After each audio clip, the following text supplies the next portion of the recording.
Hoje a gente vai mergulhar num dos assuntos mais quentes e complicados da política brasileira atual, o tal do projeto de lei da misoginia. Uma história que parece ser sobre uma lei, mas que no fundo tem tudo a ver com estratégia, poder e o que acontece nos bastidores de Brasília. E a confusão já começa com a pergunta principal. Afinal, esse projeto de lei foi engavetado, foi enterrado, como dizem por aí, ou ele ainda está valendo? Cada lado da política diz uma coisa e fica difícil saber em quem acreditar. Bom, a gente vai tentar esclarecer isso agora. E olha, se esse tipo de análise que vai direto ao ponto é o que te interessa, aproveita e já se inscreve no nosso canal para acompanhar. Basicamente, o cenário é este. De um lado, políticos como o deputado Nicolas Ferreira garantem que rolou um acordo e que o projeto não anda mais este ano. Do outro, a oposição bate o pé e diz que isso é fake news, que o projeto continua firme e forte na fila para ser votado. E aí, quem está falando a verdade? Ok, vamos começar por essa história do projeto ter sido enterrado. O que isso quer dizer na prática, no linguajar da política? É o fim da linha para ele ou é só uma pausa estratégica? A primeira coisa que deixou todo mundo com uma pulga atrás da orelha foi a votação no Senado. O projeto passou com 100% dos votos, isso mesmo, unanimidade. Até senadores da direita votaram a favor. Sabe, quando uma pauta tão polêmica passa sem nenhuma oposição, um alarme soa em Brasília. Muita gente começou a pensar, isso aí não é um debate, é uma jogada. E essa desconfiança toda nos leva direto para a teoria que dominou as conversas. A de que o PL da misoginia, na verdade, não foi sobre a lei em si, mas sim uma armadilha política muito bem calculada. A tese é a seguinte: a ideia era criar uma sinuca de bico para o senador Flávio Bolsonaro. Se ele votasse não, seria imediatamente carimbado como misógino, um prato cheio para os adversários. Mas ele foi lá e votou sim. Com isso, ele meio que desarmou a bomba, escapou do rótulo, ainda que tenha desagradado uma parte da sua própria base. Foi uma jogada inesperada. E é por isso que, para quem acredita nessa teoria da armadilha, o fato de o projeto ter travado na Câmara dos Deputados faz todo sentido.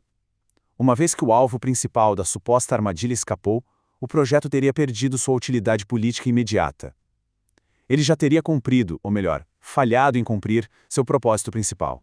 Mas para a gente entender de verdade o tamanho dessa polêmica e por que uma manobra dessa seria possível, a gente precisa sair dos bastidores e olhar para o texto da lei. O ponto central de toda a discórdia está na definição do que é, afinal, misoginia. A distinção que o debate traz é importantíssima. Pelo projeto, misoginia não seria xingar uma mulher específica. Seria, na verdade, expressar um preconceito contra o grupo mulheres como um todo. Pensa um exemplo como lugar de mulher é na cozinha ou toda mulher dirige mal. É sobre essa generalização que a lei quer tratar. E aí que mora o perigo, segundo os críticos. O grande medo é que essa definição, que parece clara no papel, acabe sendo usada de uma forma super ampla na vida real. E para explicar esse receio, eles usam um exemplo bem conhecido, o que aconteceu com a lei do feminicídio. A lei do feminicídio foi criada com um objetivo bem específico: punir quem mata uma mulher por puro ódio ao gênero feminino, por ela ser mulher. Acontece que, segundo os críticos, a coisa se perdeu na prática. Eles argumentam que hoje qualquer assassinato de mulher, seja num assalto, numa briga de trânsito, acaba virando feminicídio, mesmo que o gênero não tenha nada a ver com a motivação do crime. E é esse o ponto-chave. O receio é que aconteça a mesma coisa com a misoginia, que uma simples ofensa a uma mulher, por um motivo qualquer, seja tratada pela justiça como um crime de ódio contra todas as mulheres, o que é algo muito, muito mais grave. Certo, com todo esse contexto político e jurídico na mesa, vamos agora ao que interessa. Qual é o status real, oficial, desse projeto de lei hoje? O que diz o sistema do Congresso? Então, a verdade é a seguinte: o projeto não morreu, nem foi arquivado. Ele passou pelo Senado e agora está parado na Câmara, esperando a nomeação de um relator. Existe sim um acordo político para ele não andar em 2024, mas nada impede que ele volte com tudo no ano que vem. Ele está, digamos, em modo de espera. E o caminho pela frente ainda é longo. Se a Câmara aprovar o texto do jeito que veio do Senado, aí sim ele vai para a sanção do presidente.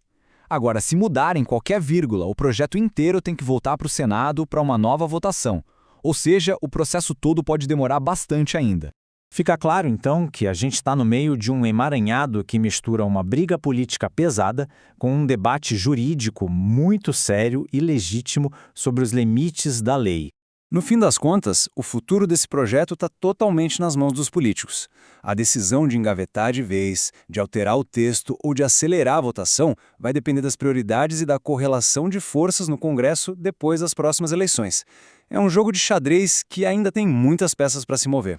E toda essa história nos deixa com uma pergunta muito maior, que vai além desse projeto específico. Para combater um preconceito que existe na sociedade, o melhor caminho é sempre criar leis mais duras? Ou, ao fazer isso, a gente corre o risco de abrir portas para injustiças, para insegurança jurídica e até para perseguição política?